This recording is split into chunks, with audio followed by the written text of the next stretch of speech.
Hello, everyone. Welcome. So I'm going to start like I usually do for these monthly recaps, where I'm going to read off the featured stories. Just a reminder, this is the first month where every single story that is featured in the monthly will receive a medallion because we've changed the setup so that only the monthly recap stories receive a medallion, not the weekly ones, just to give myself a bit of a break. Um, so just want to say that on the outset in case there's some confusion. Okay, so these are, and then following this, I'm going to invite Mr. Troy Ford on, and he and I are going to chat for a bit about his latest release and a couple of other things. So, without further ado, here is the monthly recap for stories written between May 3rd to May 30th, 2025. And there are 22, by the way. So there are 22 stories that are going to be featured that I'm going to read off right now. Micro slash flash fiction, Boats Against the Current, written by Scott McLeod of Son of Ugly. Strange Man in the Park, written by Ash of Quills and Shadows. How to Steal from Your Elderly Neighbor, written by Bree Heron of Writing on a Whim. The Belt Buckle, written by Marion L. Thorpe of History, Landscape, Birds, and Stories. Short story, I Let the Devil In, written by St. Lazare of St. Lazare Writer. The Last Confession of Penelope Foote, written by S.E. Reed of Tailbones. Gray Eyes, written by Ali Lovat of My Literature and Life. Objectionable Conduct, written by Terry A. Fries of Thin Air Fiction. Dyad, written by John T. and Sandalore Sykes. The Last Sermon of Nathaniel Creed, written by The Gay Void of The Gay Void. A Sudden Appearance of Angels, written by Eli Lichtenstein of Hebrew Horror. Derek Patel's Last Entrance, written by Anne Marie Hubert of Anne Marie's Stories. Gobla, written by William Pauley III of Some Flux. Kick Drum Passing Strangers, written by Ben Wakeman of Catch and Release. The Forester and the Child, written by Ian Dunmore of Dunmore Dispatch. Pillow Talk, written by Zachary San Martin of The Literary Ledger. Welcome to the Jungle, written by E.J. Trask of Age of Aquarius.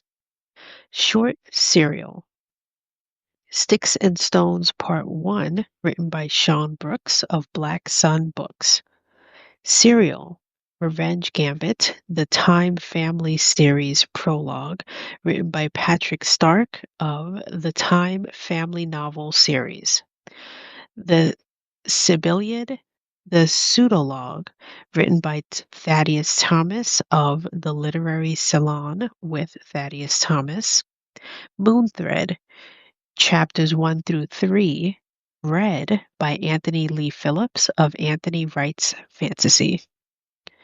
Symbols of Resistance, The Shift, Agents of Chaos, Episode 5, written by S. L. Stallings of Ghost Stories. Whew, that's 22. That was a lot. Okay, so like I said, those 22 stories, you should be able to find the medallions for those when I send this email out later today. Um, and now I'm going to take a sip of my water. Um,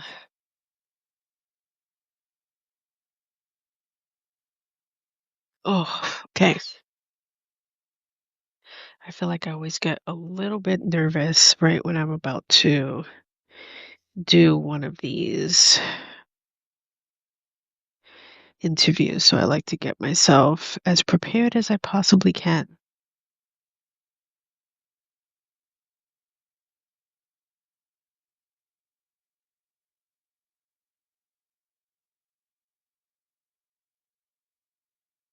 Wrong button.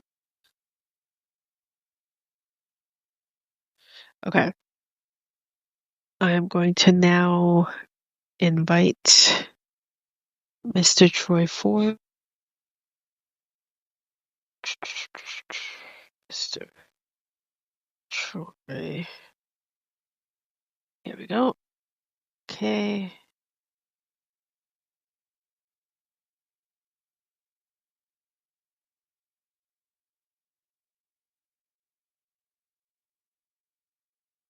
Oh, Hello. how are you? Oh, I'm great. That was an illustrious list of top in fiction today. I know. And I gotta say that I'm glad that I did the hard thing of cutting back. And because I used to do that every week. And I knew my voice would just not make it at a certain point of of reading off, 20 names and titles and people's names every week. It was getting to be a lot.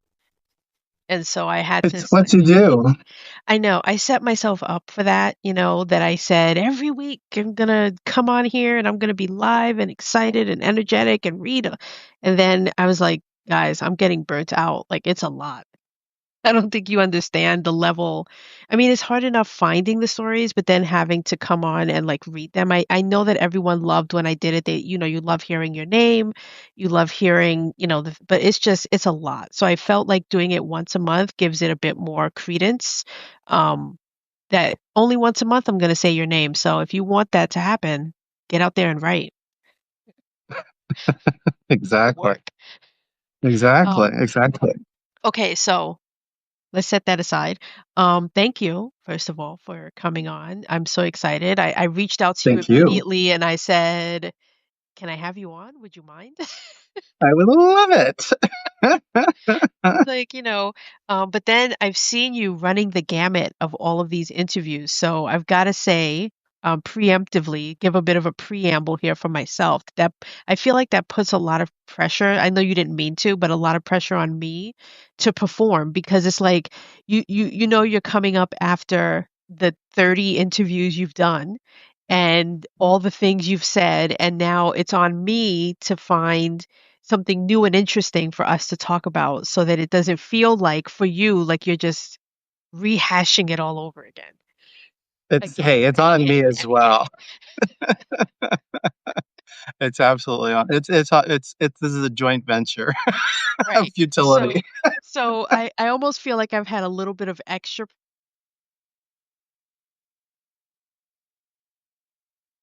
Just your job, something's happening. right? Like that's all you talk about, that's all you've been saying.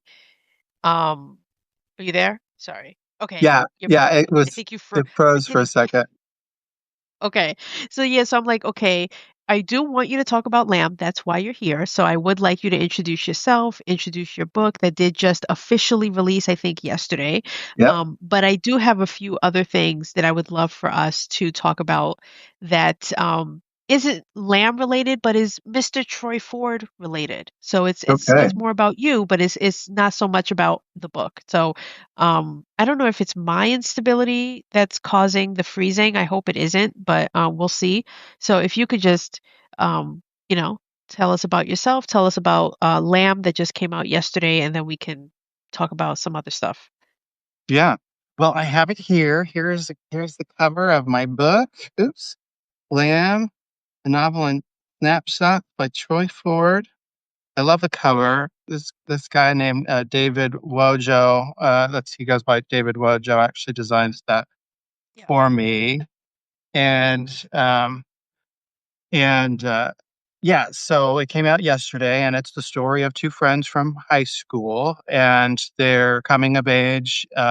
They went to sort of an all boys private school, and then they both of them uh, immigrated to the Bay Area after that, and went to college, and then kind of went in different directions. One of them became like a financial services professional, and Lamb did not. Was very much an aimless kind of guy, always looking, never finding. and so it's introduced at the very beginning of the book, so it's not really a spoiler to say that he disappears. On the eve of their moving in together, they're about 30 years old. They signed the lease. Lamb even moved his clothes and his papers and his journals and all of his boxes into the apartment and then just disappeared. And so when the narrator D arrives in San Francisco from having lived in Texas for a year, his friend is not there, and he's not sharing an apartment, but just it's just has an apartment on his own, and then again, not a spoiler to say that 3 years after that, he gets a notice from their high school that Lamb has died.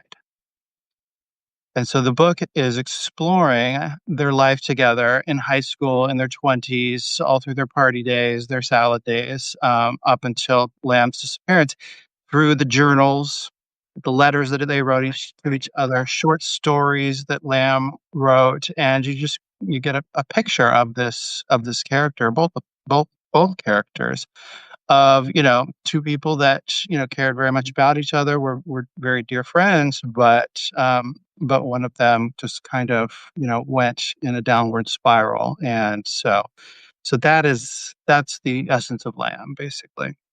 Right. Literary fiction, I guess. Yeah, you could say that. Yeah, yeah. Um, if you want to label it that, sure. Eh, contemporary. I never say literary fiction anymore. It seems to be the It sounds so highbrow when you say literary fiction, doesn't I it? know, and it's It not, it it gives it this yeah, sense of like, oh, I have to be very well educated then to be able to get it. It's got this, you've got some deeper meaning when you say literary fiction. It's almost a bit frightening. You seem so a little bit. highbrow, is that what No, it is? no, I'm not. It's very I not. mean, you say that and then you've got that cover that's very punk rock. So it's like, okay. Exactly. No, no, I should have known better. I actually decided to banish the phrase literary fiction from my vocabulary a couple years ago. So I don't even know why I just said that. But what did I say? Contemporary. We'll say Contemporary. contemporary gay Yes. fiction. Yeah. Very, very new age, new adult, or however. There's so many new categories now for genre, fiction, or not. And it's just like I don't know. It's a book. It's really good. Read it, is what I say. Yeah. Yeah. You Yeah. you decide how you feel about it in the end. So I'm just so excited that you serialized it on Substack and then you decide Mhm. to bring it to the masses and publish it. And I'm always so fascinated by when people make that it's a bold choice to serialize, but it's an even bolder choice to say I'm going to now publish it. And taking from that, I wanted to actually talk about two other aspects. You really have, I feel like, three other avenues that you do within Substack, but I'm going to set QStack aside for a second because I do want to delve deeper into what you have, which is the Books We Love Club, and then you also have The Road to Published. And I love those two kind of uh, pedestals that you have here because they're very distinct and very unique. And they're two of my favorite things because they talk about publishing in two very different ways. And so the first one being the Books We Love Club. Like, where did that desire come from? Just not for you to love books, but for you to want to open that to other people to tell you about the books they love and why they love either the writer, the book specifically. Like, what is it about that? Where did that come from? Well, I really love the idea of a book club, and And I haven't been in a it's different from your regular kind of book club because when you think of a book club, you think, here's a book and we're all going to yeah. come together every week and we're going to read it and discuss different chapters, right? That's what I think of as a book club. And this is so different and so unique, but so awesome because it's not what you think of when you think of a book club. Yeah, yeah. Yeah, actually, that's one of the thing, the tagline of the Books We Love Club is, the book club you don't even have to read the book to Right. enjoy, Right. because and I have read, I've read quite a few of them at this point, or had already read, and I was, so happy to see when people chose them. But I was really interested. God, I'll tell you what, with with getting a book published, with like finding comps and keeping up with the literary landscape and Publishers Weekly, and the hot deals that people made with publishers this week, and so forth and so on. And then all of the book clubs that are always just picking up, the latest summer read, the latest beach read, this, that, the other thing, or whatever. I personally, I find it rather overwhelming, you Yeah. know, trying to keep up with all of the books that are being published, Well, mine especially included, when you hear stats of people saying there were 12,000 books published each week or some weird number. And Yeah, you yeah, say that to yourself and it's like I don't even like where would I even see 12,000 books, let alone try to yeah, think that there are 12,000, and that's why you find people niche down so much and they say, well, I like this writer. And when this writer publishes a book, I buy it and I read it because to try to broaden yourself to say, I'm willing to try something new, the floodgates are ridiculous. You could end up down a rabbit hole that you sorry, didn't even know existed, right? yeah, So I yeah, love the idea of, tell me about a book you read 30, 40 years ago that you really loved and that stuck with you and that you still think about and it has pride of place on your bookshelf. And regardless of the new hot it thing, you can turn to that book and be like, oh, the nostalgia of reading that book, of just seeing it on the shelf, of seeing the different covers over time and buying that oh yeah, 30th anniversary special edition, you know, because I'm all totally, about the special editions of books. I love it. yeah, So that's why I'm like, oh yeah, there are some books that I just really love and I cherish. yeah. Well, uh, I think you're gonna have to do an episode of the Books We Love Club at some point. Yeah, Yeah, that's kind of where I was really like, lots of people are already doing, what's the latest, what's the greatest, book club. And I just thought, wouldn't it be nice to invite people to talk about, not the latest thing they read, but the thing that they've read and reread many times over the years, and I have a few of those. yeah, And those are the books that you talk about. Those are the books that you think about, and you go back to as almost like comfort food in a way. I mean, there was probably about a 30-year period where I reread Lord of the Rings every year, right. and Oh, you're and one it of just those you're one of those guys who breezes through the 1,000-page book and like it's nothing, and you're like, yeah, every year I sit down and I reread it's Lord of the usually, Rings. what it is. It's usually when I'm sick. I'll get sick. I'll be like, finally, I have to just, stop. Right, Stop everything, get in bed, pull the covers up, and then it's like, what do I, how do I deal with this? And that's inevitably when I go back to, the beginning of the Fellowship of the Ring, right. And and do you do ebook? Do you like the tactile paper, hardcover, paperback? What's the preference? I've been more and more recently. I've been doing ebooks, but just because we moved to Europe, and instead of, I think I had 5 bookcases full of books, before we moved, and every single one of them got carted down to the little free book library over the course of several months, and I gave them all away except for Right, one box of most precious things that I just couldn't imagine living without. And now I just have the one bookshelf now.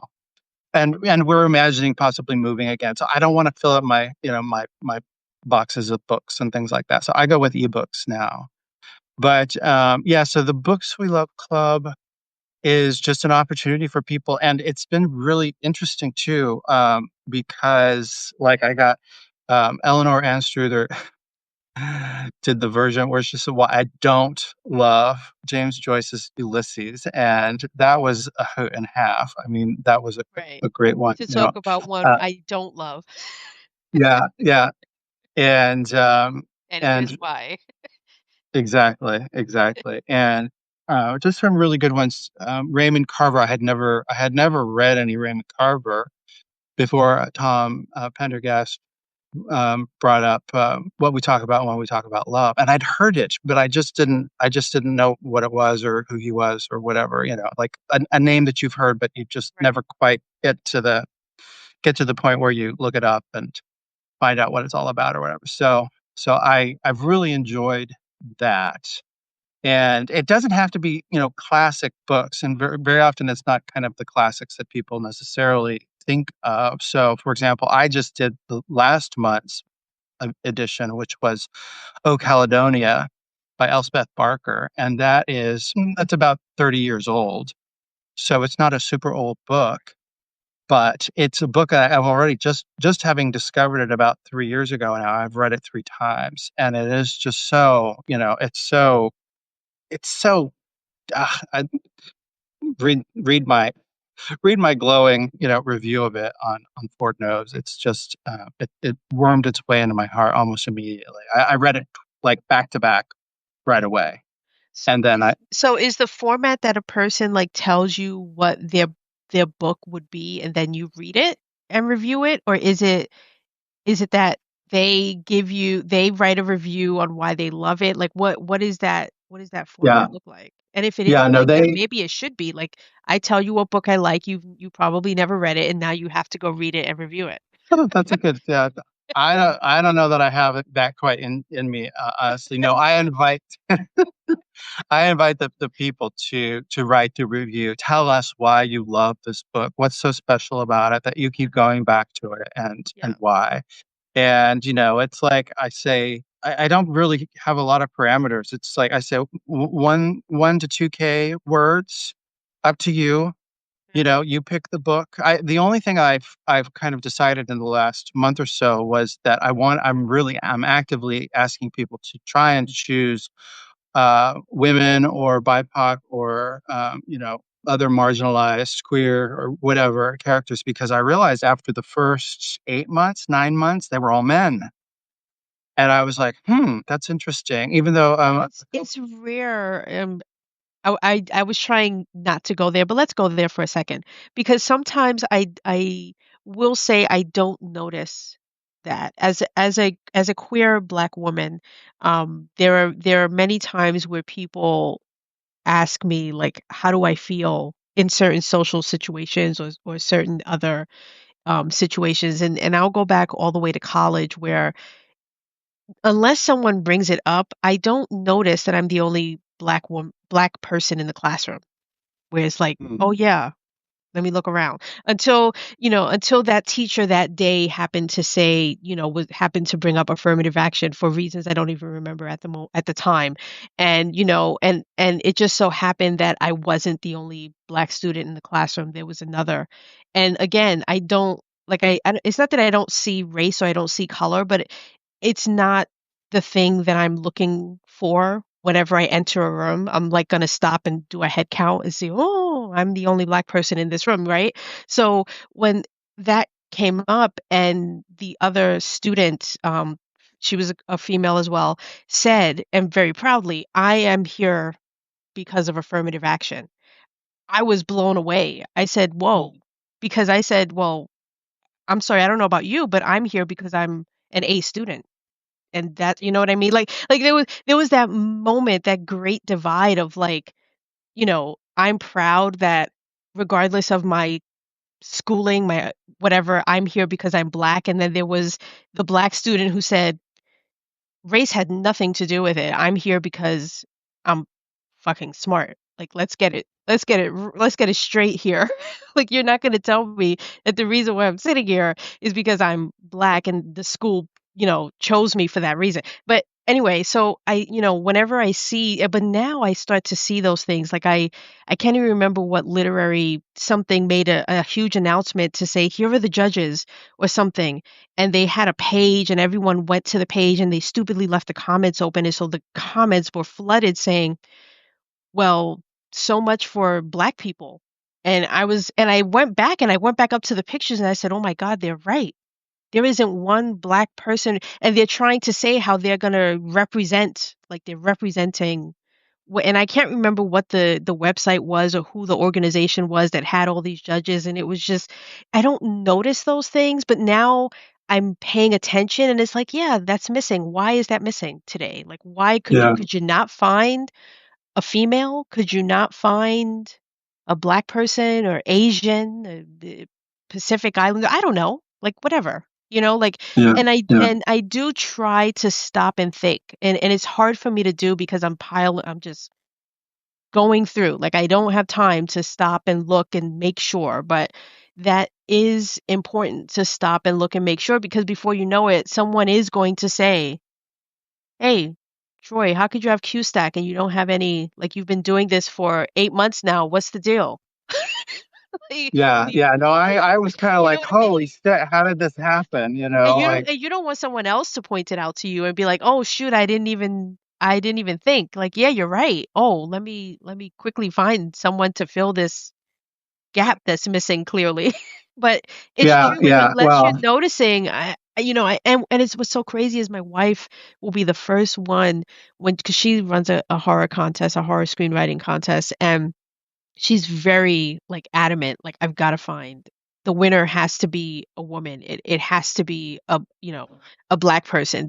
Like are they gay? Let me look them up and see what their sexuality. And I'm like, seriously, like who cares? But she really cares. She's like, no, I have to make sure that we are representing. This is not going to be all white everything, all male everything. Like there's got to be representation, and I give her so much props for that because I'm just like, if you can't force, I don't know how you feel about this, where you can't force the issue. Like you can't, like if people aren't reading black authors, how do you force them to read black authors? If people of a certain race or a certain gender aren't entering the contests, so when you try to pick the winner or the top 3 or the top 10, you're literally cherry picking now to try and find the minority. Um, like what do you that's do? tough. Like it's Yeah. it's and I ask her that all the time, and I know that one of the things she will do is she'll go to those groups and those marginalized groups and say, "Here's a free entry. So you can free. Like I want gay people, I want Yeah. black women, I want women to enter. So how do I get you to enter? I give you a free entry, and like there's only but so much hand holding and like forcing up the rung you can do. Yeah. Where at some But point you what have to do about it yourself. Yeah, but what about also too? I mean, there's a lot of contests. For example, I'm actually going out now and looking for. I've got a whole spreadsheet full of like contest awards, whatever that I'm submitting Lamb for, That's and some of cool. them yeah. And some of them are like, are blind. They're anonymous entries. You get, I guess they just put a number on your manuscript or whatever. So, and unless unless the subject matter is very obviously, whatever your demographic is, but Right. even then, you don't necessarily know that a queer person has necessarily written a queer story or whatever. You know what I mean? So I don't know. So Yeah, but it's I think, it's yeah, it's a it's a touchy tough. subject.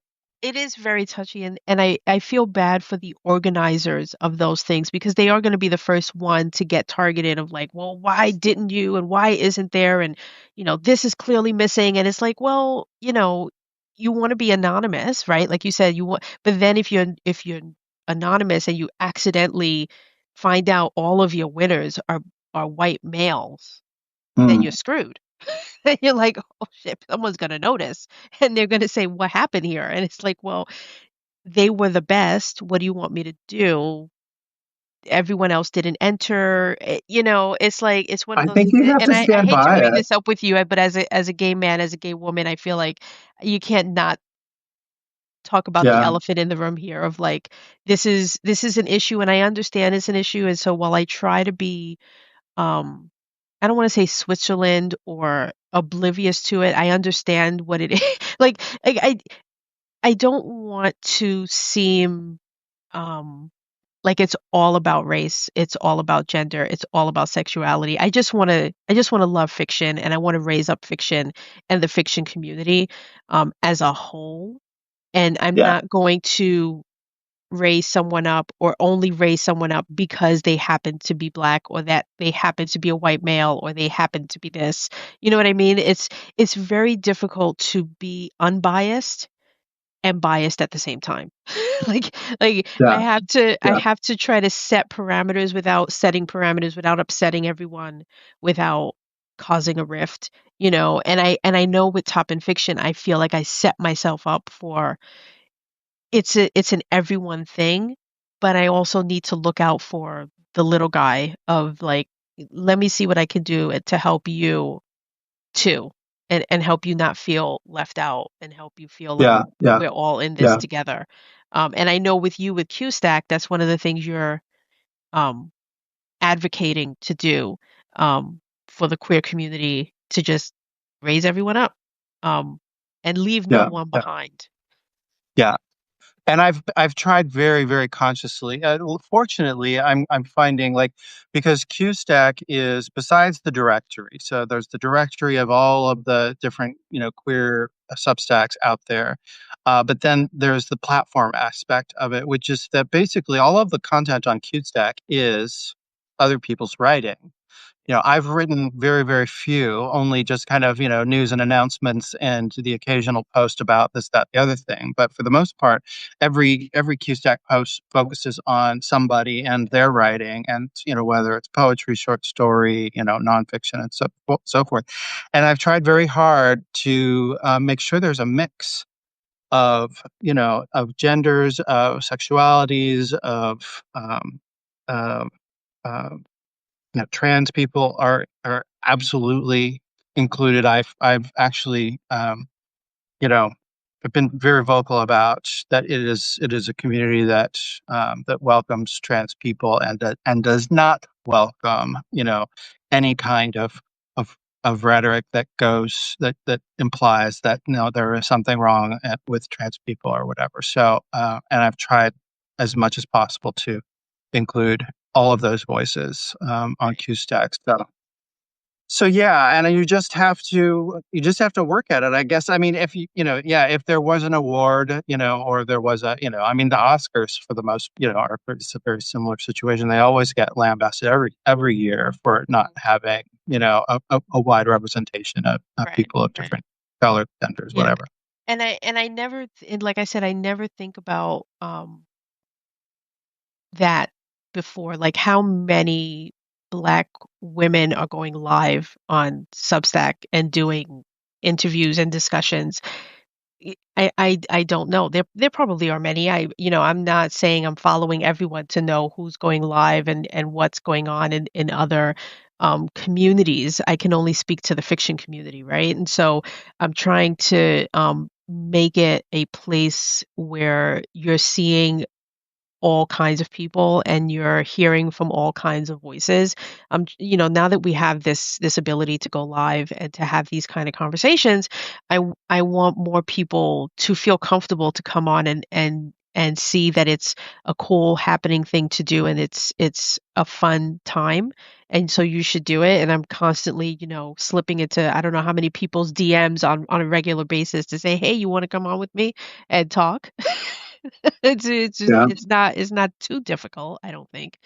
Um, but let's pivot a little bit because I don't want to go down a road of just talking about this with you. It just so happens that I'm like, oh, I can't not talk about this stuff because it's there. And I don't try to be like all like I don't want people to see me as my labels. Just I'm just a person who happens to be on here talking to you and whether I'm gay or straight, black or white, a woman or not, but I can't not be those things at the same time as well. I can't not speak to the fact that it is very clear to me that there needs to be more fiction writers making themselves known as being all of the labels that they are, but more than that. Like I'm more than the labels that I am. Um, Yeah. and I hope that I don't push too much of a narrative as well. Like I don't want to just be like, yes, I'm black, I'm gay, I'm a woman. Yeah. Especially during Pride Month. It's like I have to be, right? Like where's my rainbow stuff? I don't know. I feel like this if there's ever a month that you need to just be all the rainbows, this is it. Um, and I don't have anything, Exactly. so that's terrible. But let's talk about and I don't I'm too old, I think. That's the other thing. I feel like I've reached an age in my life where I'm not going to the parades. I'm not like I can't. I did it in my youth, Yeah. right? And so it's the same now every year. I don't need to do it anymore. I went to like every year in June I would go to like 8 different parades, go to all the different states and ugh, I can't. I can't with the leather and the dykes on bikes and it's too much. It's too much. I'm tired. I'm tired. Just thinking about it exhausts me. Okay. Yeah, yeah. Well, and for introverts, pride is such a kind of a mixed bag for an introvert like me, for example. You know what I mean? Because it's just like I get so overwhelmed with, I mean, I love the Dyson bikes. I would love to, ride on one of It's them. cool, in the moment when you're like in your 20s and you're out there and I've been to the parades where they do it exclusively at night and so it's cool to see and it's an amazing,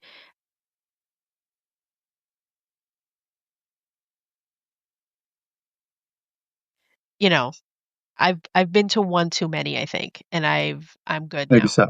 Like I Maybe don't, so. maybe when my son gets older, I might take him just so he can experience what going to that kind of a parade is like, because it is very different from your normal Thanksgiving Day parade or something. But it's definitely not the same. It's a very Yeah, unique experience to go to one, but right now yeah. I'm too old. And I know you're laughing at me because you're like, how old could you be? I'm way older than you. Okay, okay, Troy, sure, sure. I'm old, all right.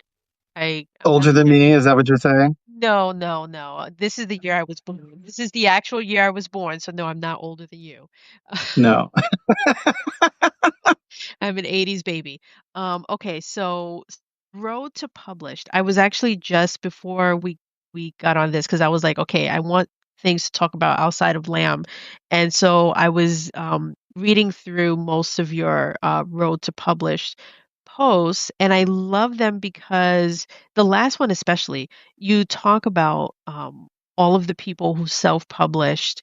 Um, and I didn't know all of those amazing like classic what we consider now to be classic writers who self-published. I know a lot about the people who serialized because I'm really interested in serialization. So, I find it so fascinating that you have people like Charles Dickens who, you know, they serialized all of their work. And then other classic authors back then. And the reasons are different than today, obviously, as to why you would self-publish back then or why you would serialize. It was just cheaper and you could reach more people was the crux of it. I mean, there were other reasons as well, but that's the biggie is, you know, if you tried to, most publishing houses, it costs too much to publish, let alone to sell.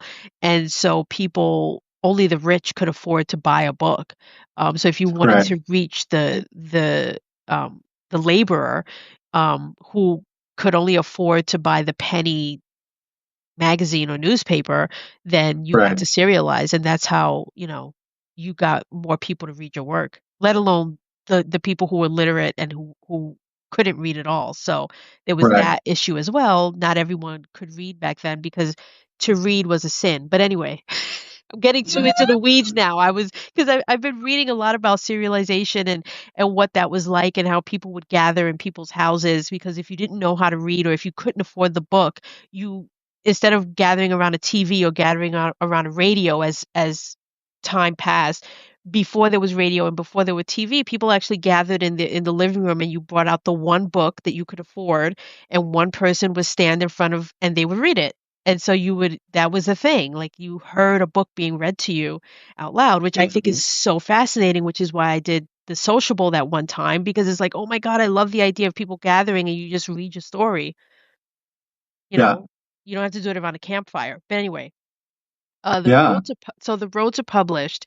I notice a lot of those are behind a paywall. So is there a reason why some are free, some are not? Like what your purpose was with the road to published, is it specific to you, or you're just kind of doing research on what that's like, and the positives and negatives to self-publish versus traditional? So I imagined Road to Published, so the Road to Published is basically, sort of less of a how-to and more of a, this was my journey. This was what I've discovered over, the course of many, many years, and then more recently, finally writing a book, finishing a book, writing another book, serializing it, and now publishing it, and all of the steps in that process, how to overcome writer's block, which I did, how to write a query letter. I mean, I don't necessarily want to try and teach people how to do those things because there are so many already out there that are Right, that are right, doing that. That's fine. And there's lots of disagreement about, this, that, the other thing. So I'm not trying to say, that I'm the the the person to teach you how to do these things, you know what I mean? But I do have the insights of having done it myself now. And so that's what I wanted to share. Now, originally, I had imagined it as kind of I had not up to that point put anything behind a paywall. And I've done that deliberately, in part because I wanted to, keep it open, and I wanted people to come in. But I thought that perhaps the going a little bit deeper and going a little bit more into the weeds of writing fiction might not be exactly the demographic of my newsletter overall. And so I decided that as kind of a as a as a thank you for people that were paying for subscriptions, that I would put some of those, not all of them, but some of them behind the paywall and make it kind of like this is a bonus material, whatever. Um, and I'm now, if I'm being honest, I'm now sort of questioning that a little bit. Not that I've gotten some really good engagement, and I've really been happy with that, but I'm starting to feel like, I'm not sure I want to keep anything behind a paywall. QStack also has, at the moment, nothing behind a paywall as well, and so I'm not sure how I feel in the end. I know people do it sometimes, to try and grow and, make more money and paid right. subscriptions and stuff like that. But I'm finding that that's not necessarily, that's not really my goal, and especially for Ford knows, for my personal Substack. Um, so I'm thinking about this last of the five. I think I've done five or six now. Five of the five posts I've done for Road to Published, two of them have been open and free for everyone because I really wanted to, I would have wanted everybody to hear, about these issues and so forth. So Yeah. I'm actually thinking about taking them all out from behind the paywall and just making them all free going forward. Thinking very strongly about doing that. And because, if somebody is out there thinking, well, what is it like to break through writer's block? What is it like to get through that first rough draft and starting to go back and edit through it? What's it like to query agents? 60 agents I queried for my first book, and and all that stuff. And I think I've really enjoyed writing the articles. I'm trying to do it a little bit more in depth, that less kind of like just, stream of consciousness off the top of my head kind of stuff, and actually put some research into it and stuff as kind of maybe practice to start submitting more widely outside of Substack to, other publications and stuff like that. So it's been kind of practice to start doing that. And yeah. Yeah, I'm starting to redefine how I see and use Substack. Like I'm starting to see it for something differently than I am, and not to get too much into it because I'm giving a top in fiction State of the Union in July that's going to more give explain what I mean by that. But I'm seeing it more as a place of community building and less Hmm. as a place of readership building. And so from that regard, I do know that there are two kinds of people on Substack. There are the guides and there are the gurus.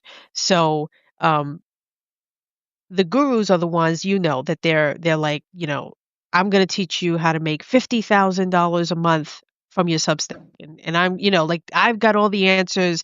Just pay me a monthly subscription. Like those are the gurus that Yeah. they have all the answers, and all you have to do is follow these 12 simple steps. But then there are, I think, people like you and I who are the guides, where it's like, look, this is my journey. This is what I did. This is where I failed. This is where I succeeded. Follow it if you want. Don't follow it. It's not. It's less about this is the steps that you must take to get where I am, because I mean, but there is someone behind us who isn't wherever we are right now. And so, yeah, they might need to know a little bit just to get them up here. And then you and I know there are people ahead of us who we look at and we're like, oh man, I wish I had, that much engagement or that many followers or subscribers or whatever the case may be, paid or otherwise. That's irrelevant, really. But there's always going to be someone two steps ahead and two steps behind. And so I always think it's important to document, if you will, your journey, and to share it with others and let people see what your journey was like, and lament and say, oh, I wish I had a journey like Mr. Troy Ford with his cool book cover and his, latest published release. And maybe I can do that. Maybe I can do that. Maybe I can have release a book. All he did was serialize it on Substack, and he woke up one day and said, I'm going to publish it. And he did. Wow. Yeah. It's Yeah. not it's not there aren't the gates that used to be to exist. There aren't all these hurdles you need to jump. Like, yes, there are different hurdles now. The hurdles aren't to get to the top 5, big 5 publishers. It's different hurdles of, formatting it yourself, getting a cover artist, doing the editing, going on KDP or whatever you use to plug in all the information, knowing how to get your ISBN, paying for that. Like those are the hurdles now, but they're Mhm. not insurmountable that you can't do it too. Like anyone who wants to do it can do it. And I really want to try to show. That's why I always want to have someone on who's just published something, especially if they've just serialized it on Substack, because I want that to be the marching orders for Top and Fiction, is that yes, I want to promote and share that you're writing fiction and that you're doing the bold thing to share it on Substack, but I want you to see what the next step could be if you wanted it to be that, which is Exactly. there is nothing stopping you from now taking what you just serialized, what you just shared, making a collection, if it's just short stories, publishing it, putting it out Totally. there. Let me talk to you. Let's talk about it. Let's let people know this amazing thing that you just did, that you're now able to hold it in your hands or read it on your tablet, whatever. I just think that's so. It is. It is. You froze a little bit there. Sorry, you There, you're You back. agree? Okay. Yeah, like I'm seeing Substack as this gathering place for all of us Yeah. fiction Yeah. Yeah. writers. Yes, of course, there are readers here. I'm not saying there aren't readers here who aren't writers. Yes, there are, but from my little siloed landscape of what I've built on Substack Notes and who I'm following and who I'm subscribed to, for me, I feel like the landscape of Substack is where all of the writers are gathering, of fiction writers, and the next logical step is to publish your work and push it outside of the Substack walls. There are clear walls of Substack, and some of us peek over it and peek through the hedge and say, "Oh yeah, there's things happening out there." I don't know. I like it's safe here. It's nice here. I'm Yeah. growing here. There's There's enough a lot of variety, there's a though, you know? safety net, here Yeah. that I'm just Yeah. I don't know if I want to go out there, but I think it's time. And when I say out there, I mean something as simple as, do you have a website outside of Substack where people are able to push a button and buy your book? Or are they having to literally come into Substack before they even see you have a book to see your link to click on it to go buy it? You know what I mean? Like there are things you can do that you have to go outside of Substack in order to gain that traction. You know, everyone hates Instagram and they hate TikTok and they hate X. And I'm not saying that you should go over there. I hate them just as much as you do. They're not on my phone. I'm not on Reddit. I'm not in any of those places. But there are different things that can be done, you know, BookBub, I don't know, whatever it is to get your work to go beyond the beautiful garden wall that Substack has created for us. I think of Substack very much as like a writer incubator, you know. Yeah, Like this is where you're going to find sort of some of the most optimal conditions.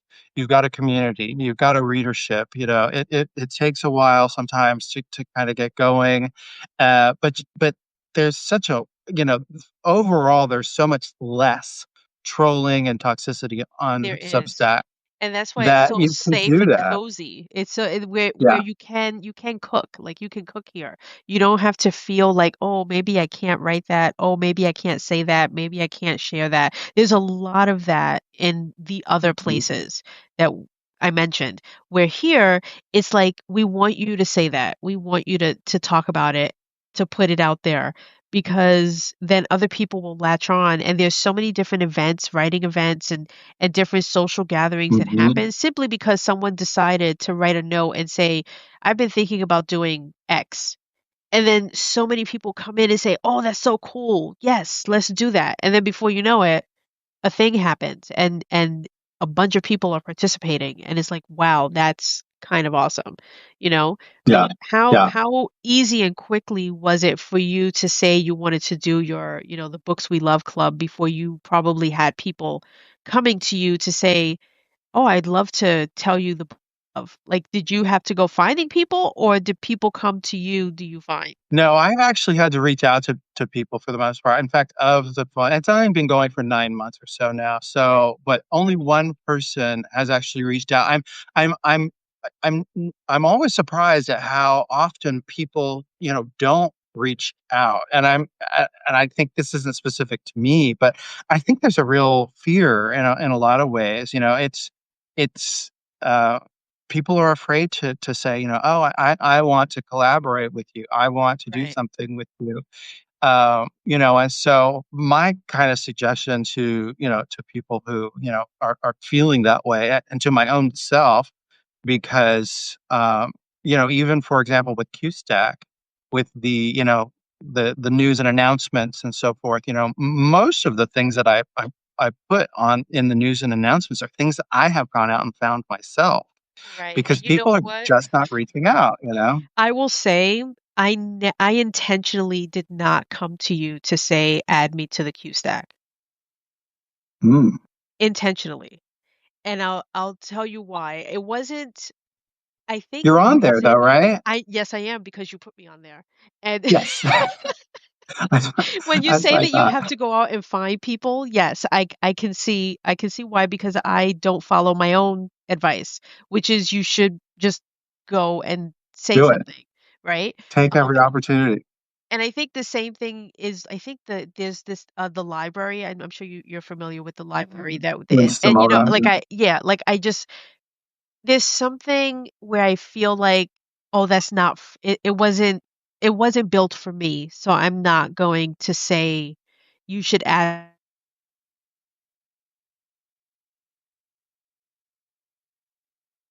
I don't wanna take away from someone else who might really need it because they feel like because of their sexuality, because of whatever, that they're not being seen. And so, in many ways, when you create a Q stack, I was like, "Oh, that's so cool." But at the same time, I was like, "Well, I think I'm doing all right." Like, I don't think I need the boost that that might get or the eyes on me that that might bring.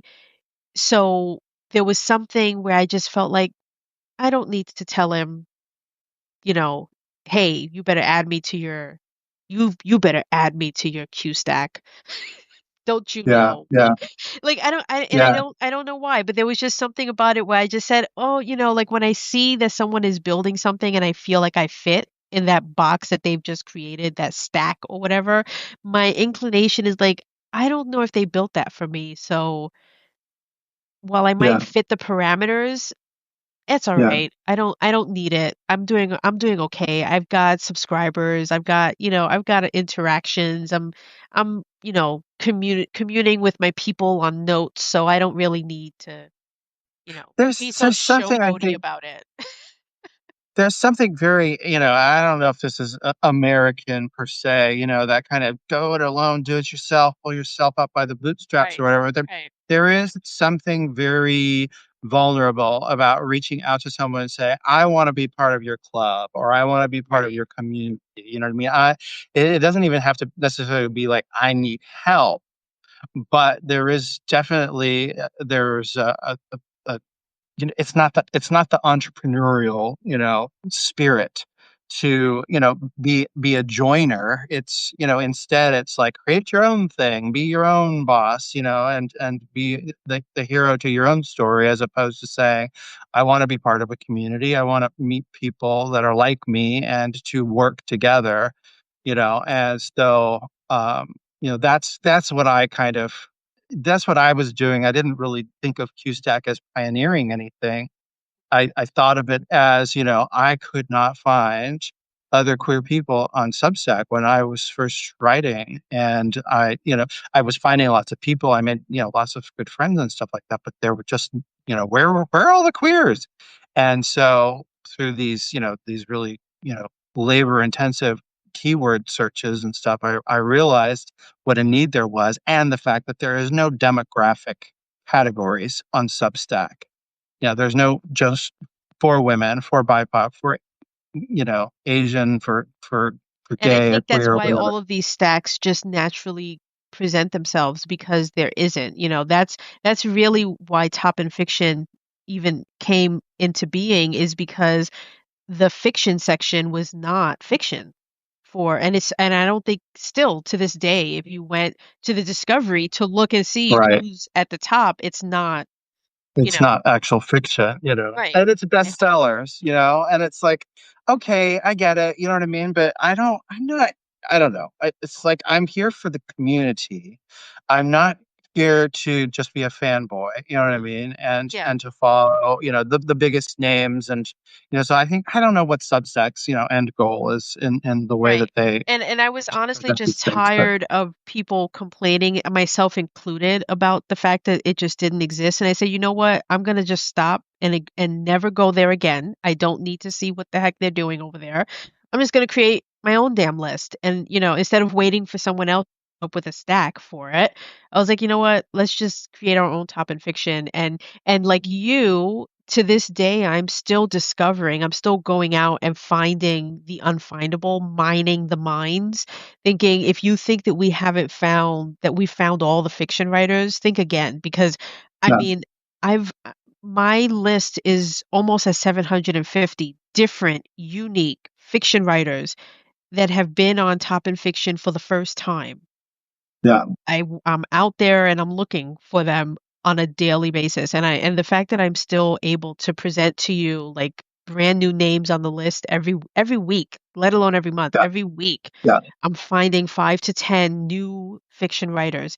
Now, whether or not you're being consistent, and you're out there to mhm, so that you can grow, that's on you. I can only do but so much. I can share you to the thousands of subscribers that I have, and they can go find you, and you better have fiction written because if you don't, sure, you're not gonna get any subscribers. I can't help you beyond that, right? There's only so much you can do. Like I need you to do a little bit more yourself. But I will be, coming to you for the Books We Love Club. Now I have to find from my many books that I love, find one that I really, really, yes, really love. exciting. Yeah, I already have two in mind, two of my go-to faves. So I might have to have a battle to see which one wins out of the two that I'm thinking of immediately.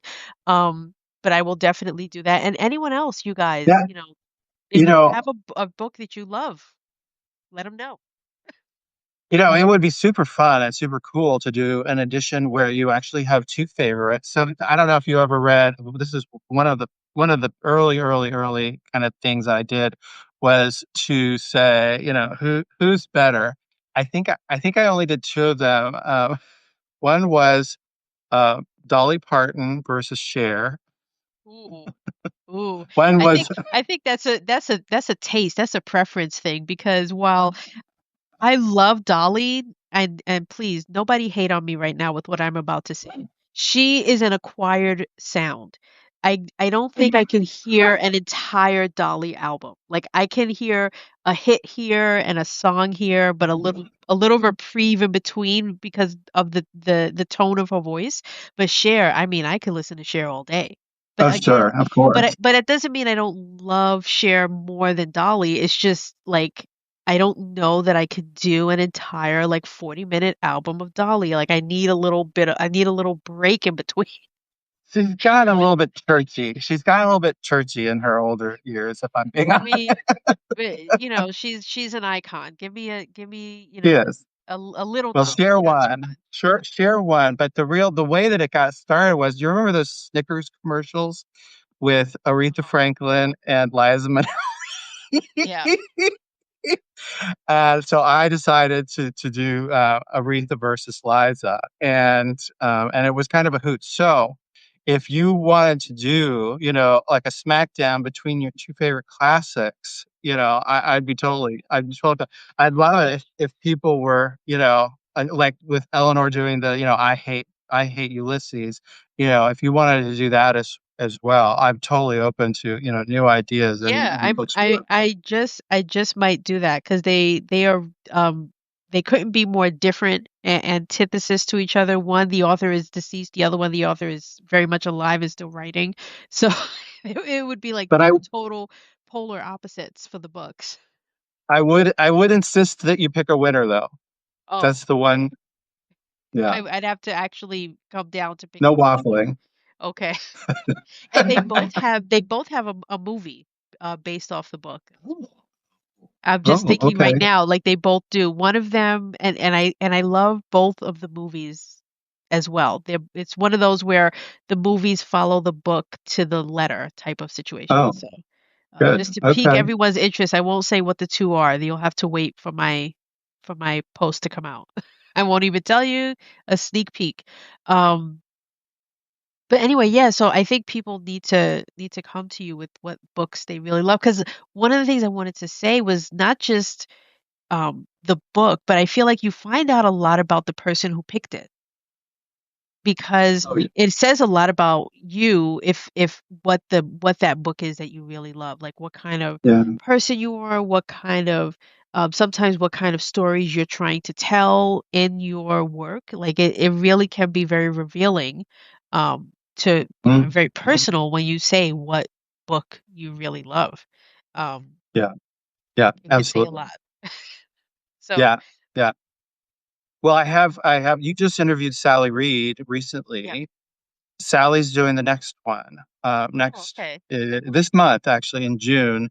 It's Cold Comfort Farm by Stella Gibbons, which is now almost 100 years old or whatever. And I'd heard about it, but I didn't know anything about it. And so now, as Sally's been talking about it, and we've been going back and forth or whatever, now I'm like, ooh, I'm super excited to read this, and I can't wait to Right. read.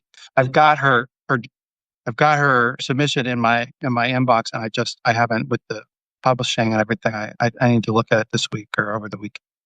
It's Yeah. going out in 2. Awesome. Awesome. I can't wait to read that and to read what else you have coming up. So yeah, so congratulations on your release Thank you. Thank yesterday. you. I'm sure you have a dozen other interviews. One thing, okay, before you go, because I am going to hopefully, fingers crossed, be self-publishing a collection of my short stories. I've been wanting to do this for years now, and this is going to be the year that I really do it.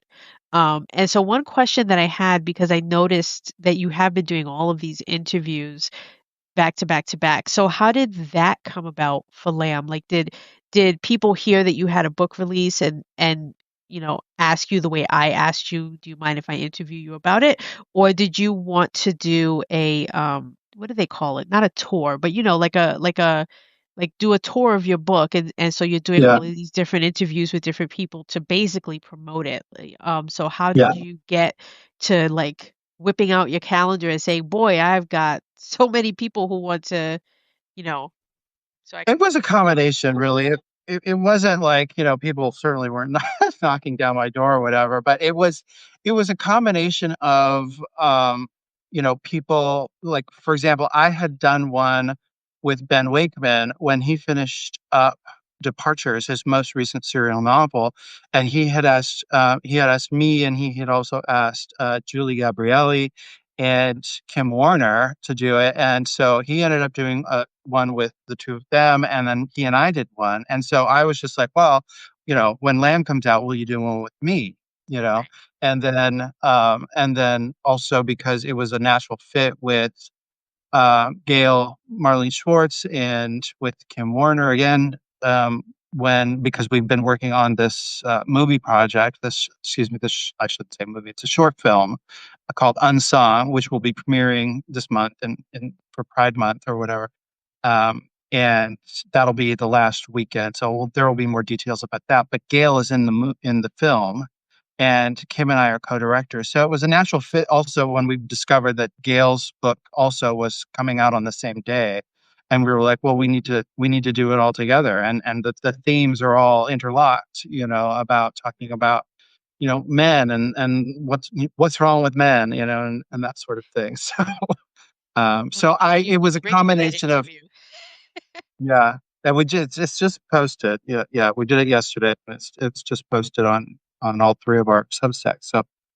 So it was a combination of it happened organically, and I went out looking for things, and I had Jeff Yamaguchi, who's watching this right now. He's a wonderful marketing um, assist, guy, and he helped me. He helped me line up some other ones. So actually, there was a podcast that came online last week, and I didn't even realize it that I did, called Lost Spaces. And so I'll be putting out a post or a note or something about that, which it came out and I didn't even realize it. I've been so busy, and I've got another one, and Jeff helped me line those up. So anyway, so it's been, a concerted effort to do a tour because I live in Spain, and it wasn't like I could go, I don't even have a driver's license. So, it's not like I could even go to the US and rent a car and drive around to Right, different places there. So this right. is my this Well, is my online tour. yeah, it's great to have this be something that you could easily do now, where I feel like it wasn't something that was so easy to just have these kind of online talks with anyone in the world. You can now do that, and you could do a tour like this, or, I'm hoping in 2026 to do a summit where we're just gonna have it's all gonna be online, and it's just gonna be a Ooh, bunch of us, of the community coming together and just having different panels and workshops and a bunch of fun. stuff. I'm hoping to do a fiction tournament and really have blood and cutthroat stuff happening. You never know. I wanna do it It's a, gladiator it style with the thumbs up or thumbs down is awesome. Blood will be sounds shed on this delightful. one. So do you wanna be on the bracket then? Can I Absolutely, can I absolutely. I'll be, can I yeah. interest you in this Hunger Games gladiator style fiction writing? I'll And put that's on how my I'll put on my pony play gear, and I'll be the horse John carry the chariot. so, but yeah, so I just, the reason why I wanted to ask, like, do you have any upcoming? Are you slowing, winding it down now, all these interviews and things that you're doing, or, um, Yeah, a are little there bit. there's still a bunch more to come? There's a few things. Yeah, I'm talking about a few things. Yeah, I do need a tiny little break just for a few days or whatever. But I'm gonna keep, pushing and keep trying to get word out about Lamb. Obviously, being self-published, it doesn't have the marketing machine that the big publishers or even some of the smaller presses have, with that built-in audience. So everything is my efforts and Jeff's efforts and the efforts of people like you and everybody who's been so welcoming and inviting me to talk with them on their own podcast. It's a group effort. It really is. I mean, Substack is a group effort. So it's wonderful that we have this now. And as Rita just said, press junket. I've been able to do my press junket almost, not exclusively, but significantly on Substack. Where would you have done that even 5 years ago? Right.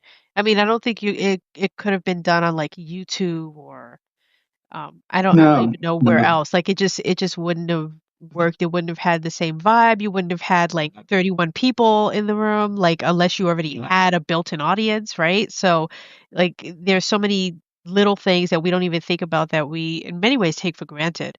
Yeah. But before I let you go, I always ask every person who comes on, what are we expecting next?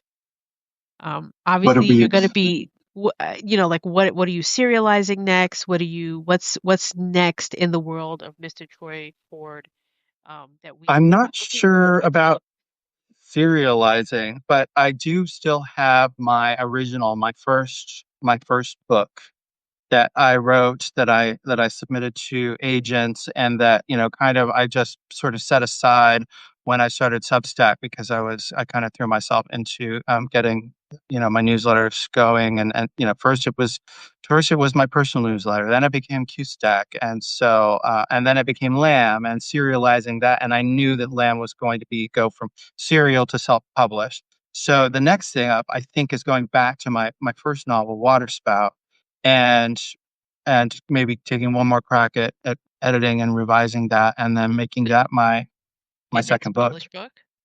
Yeah, Awesome. yeah, yeah. It's a little bit more of a traditional narrative, but still kind of like a coming of age of a troubled youth. Things I know a lot about. Oh yeah, I'm sure you had a troubled youth. I You did. look like a I guy did. with troubles. Yeah, yeah, totally. Okay. Definitely, that's me. Okay, thank you for being here. This Thank will you. go up in a couple of hours. I just need to wait for, Substack to send me the video so I can attach it to the post that'll be coming out later today. So thank you so much for Thank you. I will And thanks reach out for all of you. Thanks about for everyone for coming in. yeah, I'll reach out to you about the book I love and how to make that happen. Um And yeah, so I'm really excited about that. Thank you so much. Thank Everyone, you. I'm sure you all know Mr. Troy Ford already, and if you don't, go find out who he is, subscribe, buy his book, Lamb, that came out yesterday. And yeah, so thank you so much. Thank you. It's lovely. All right. Thanks. Take Bye, care. everybody. Bye.